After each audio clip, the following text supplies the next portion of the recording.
Hey guys, আসসালামু আলাইকুম। আমি লাকি তালুকদার। আমার চ্যানেল রান্নাবাড়ি আড্ডা থেকে আবারও চলে আসলাম নতুন একটা রেসিপি নিয়ে। আর সেটা হলো মুরগি মাংসের ঝোল। তাহলে চলুন কথা না বাড়িয়ে মূল রেসিপিতে চলে যাই। প্রথমে আমি চুলায় একটা প্যান বসিয়ে নিলাম, তার মধ্যে পর্যাপ্ত পরিমাণে তেল দিয়ে দিব। এখন এর মধ্যে আস্ত গরম মশলাগুলো দিয়ে দিব। তেজপাতা, দারচিনি আর এলাচ দিয়েছি। এখন এর মধ্যে পরিমাণ মতো পেঁয়াজ কুচি দিয়ে দিব। পেঁয়াজ কুচি দিয়ে একটু ভেজে নিতে হবে বাদামি কালার করে।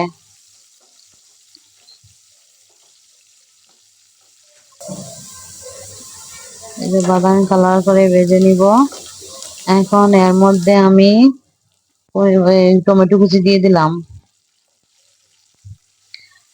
আমি মাঝারি সাইজের একটা টমেটো নিয়েছি। টমেটোটাকে নেড়ে চেড়ে একটু ভেজে নিব। এখন এর মধ্যে পেঁয়াজ বাটা দিয়ে দিব, হাফ কাপ। পেঁয়াজ বাটাটা একটু মিশিয়ে নিব, যাতে এর কাঁচা গন্ধটা চলে যায়, তার জন্য একটু ভেজে নিতে হবে।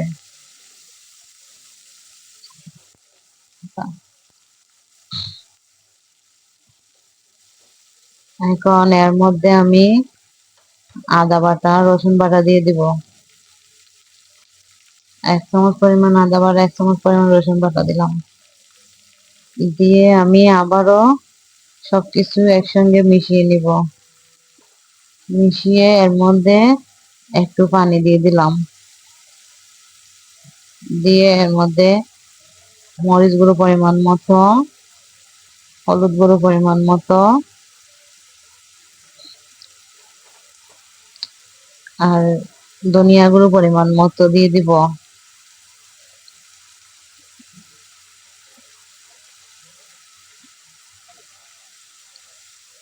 দিয়ে আমি এটাকে ভালোভাবে মিশিয়ে নিব। এখন এর মধ্যে আমি রেডি মিক্স মাংসের মশলা দিয়ে দিব 4 টেবিল চামচ। দিয়ে এটাকেও ভালোভাবে কষিয়ে নিব। ভালোভাবে কষানোর জন্য আমি একটু পানি দিয়ে দিলাম। দিয়ে মশলাটাকে সময় নিয়ে কষাতে হবে।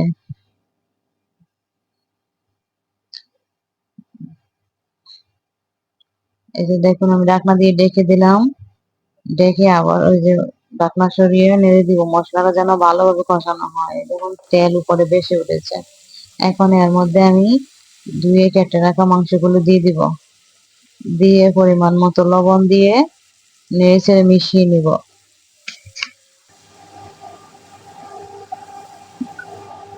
ভালোভাবে মেশাতে হবে।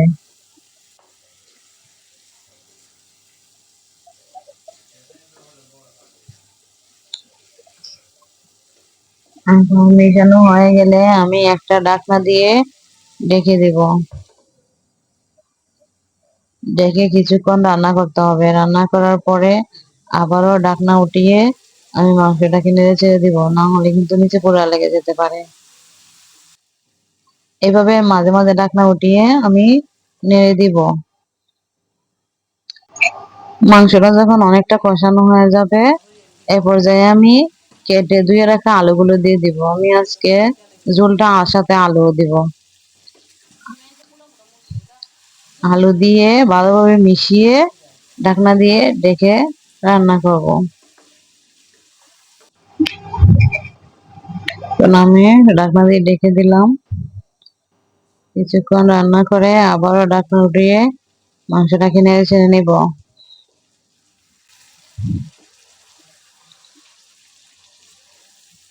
দেখুন, আমার মাংসটা কিন্তু ভালোভাবে কষানো হয়ে গেছে।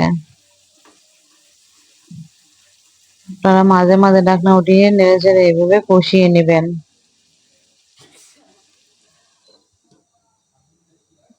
আমি তেল উপরে বেশি ওঠা আগ পর্যন্ত মাংসটাকে কষাবো। দেখুন, আমার মাংসটা কিন্তু অনেকবার শুকিয়ে এসেছে, তেল উপরে বেশি উঠেছে। এখন এর মধ্যে আমি পর্যাপ্ত পরিমাণে গরম পানি দিয়ে দিলাম। দিয়ে নেড়ে চেড়ে মিশিয়ে আবারও ঢাকনা দিয়ে ঢেকে দিব।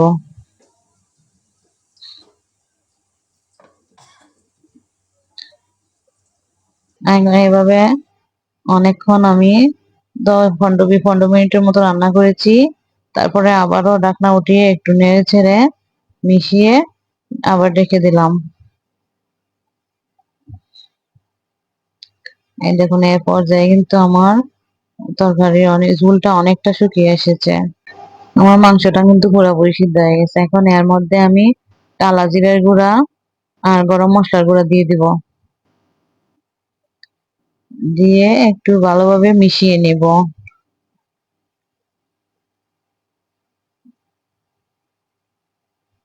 এ পর্যায়ে আপনারা লবণটা একটু দেখে নেবেন, কম হলে স্বাদ বুঝে দিয়ে দিবেন।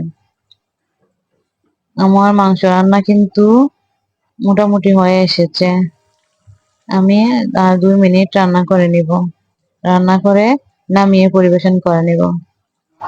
তো গাইস, আমার এই রেসিপি যদি আপনাদের ভালো লাগে থাকে অবশ্যই আমার চ্যানেলটা সাবস্ক্রাইব করে দিবেন, পাশে থাকা বেল আইকনটা বাজিয়ে দিবেন। আমি উৎসাহ পাবো নতুন নতুন রেসিপি নিয়ে আসবো আপনাদের জন্য। তো গাইস, আজকের মতো বিদায় নিলাম। সবাই ভালো থাকবেন। আবারও দেখা হবে নতুন একটা রেসিপি নিয়ে। আসসালামু আলাইকুম গাইস, আল্লাহ হাফেজ।